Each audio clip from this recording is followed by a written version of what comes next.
Hello, this is Kelly Ellis doing week 4 discussion. For me, when I was thinking about systems thinking after reading the resources, watching some videos, I think about it as it helps guide educators to deliver engaging and thought-provoking lessons. It allows education leaders to align school initiatives, strengthen student outcomes, thinking all of the way through something. So you're helping see it all the way through, not just the beginning. So I also found a video that was really interesting to me, and I will link it below. It was by the Willow School, and it was really neat because I'm going to quote what she said, quote starting, "It's a way of thinking that helps us recognize that we are part of an interdependent system, and therefore the choices we make will have impact on other parts of that system," end quote. And I will put that below. I found her video to be very informative as well. It was really cool to see education. That's the way that I'm looking at the K-12 online e-learning type thing. It was very interesting because she was looking at it as in classroom, but now that I've been researching, I realize that a lot of the stuff for professional development and stuff where I'm teaching in classroom right now, it is pertaining to this. It just hasn't been titled as that. So for the 2 or 3 components of the larger system that you must consider, the first that I wanted to touch on is identifying feedback loops. So this is meaning like how teacher quality affects the outcome, vice versa as well. I think this is super important because in classroom, I'm seeing this a ton on kids coming from different schools to us or different classrooms, and you can see how that different environment definitely affects the kids. And I think that we need to be mindful of this.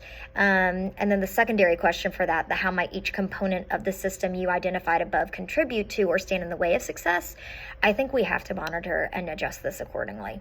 I think this is where being knowledgeable, continuing to learn ourselves as educators really comes into play, because that educator is going to either contribute or stand in the way of success, especially if we are thinking a project of, increasing student involvement or increasing student enjoyment at school, because that's sort of how I took this.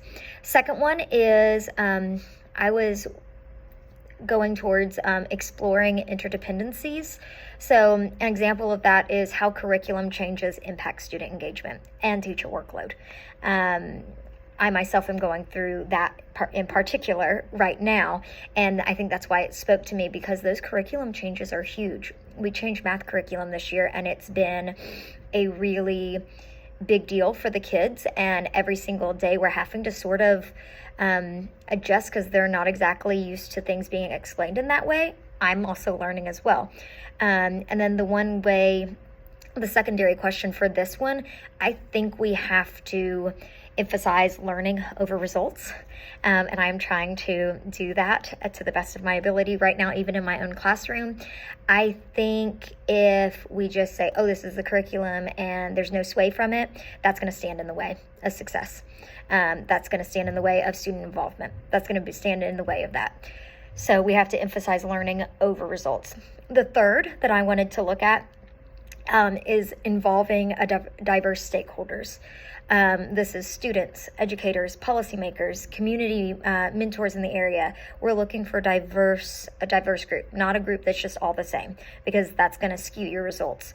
So for example, when I'm thinking about student involvement as a project, implementing a student project in distance education e-learning, I'm going to need to find a diverse group of people, because if I find people that are only in my in-class classroom to ask, they're going to all be thinking with the same mind of they're in an in-classroom. They're not thinking e-learning. They're not thinking distance learning.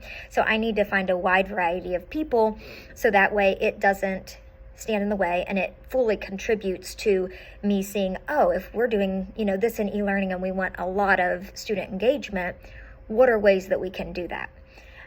So yeah, this was a really fun week. I'm definitely still excited to learn on this because it's definitely a newer concept to me as thinking in whole, but I really enjoy the thought of looking all the way through, not just at the beginning and sort of whole picture. It's really fun to see that and just work through all the things and just to look at it as a picture as well. Have a great week.